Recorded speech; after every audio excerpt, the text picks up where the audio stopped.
You may already know, but dry January is when you go 30 days without any alcohol, assuming that you drink alcohol in the first place.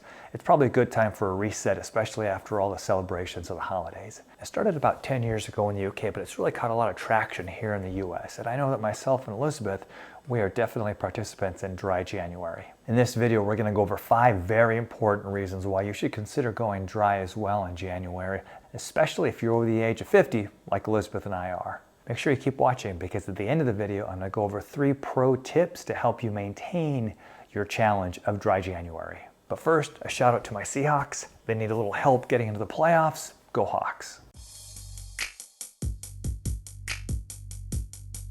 Hello everyone, welcome to the channel. Ed Dubu, a physical therapist from Integrated Physical Therapy in Bellingham, Washington. The first reason to go dry in January is to get better quality sleep.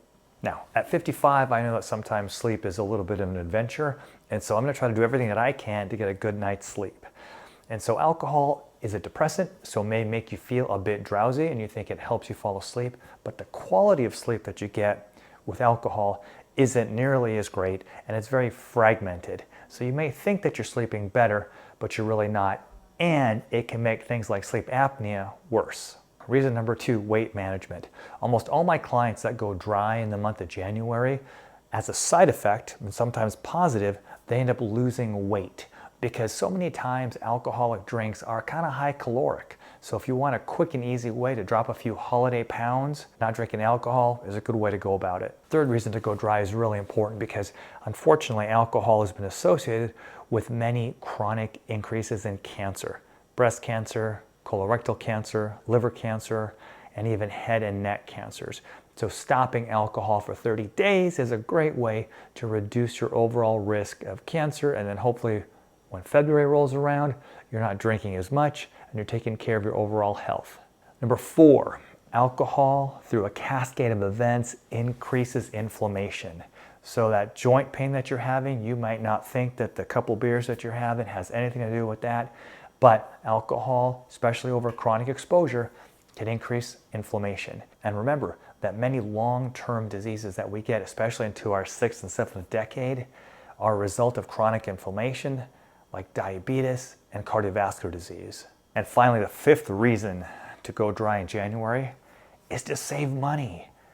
Oh my God, it's so expensive now. Anytime you go out, you have a couple drinks, you have dinner, it is so expensive. So save yourself some money, go dry in January. Now let's talk about 3 tips that are going to help you meet your goal of being dry in January. Number 1, find alternatives ahead of time.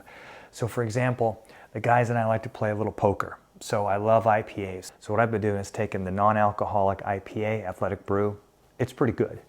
Another thing that we do too is Elizabeth and I will sometimes, if we want a mixed drink kind of feel, is we'll take sparkling water and we'll put a few drops of bitters in here. This one here is a grapefruit bitter, and it kind of gives you that same cocktail kind of feel without the alcohol. The next thing you have to do is get all the alcohol out of the house.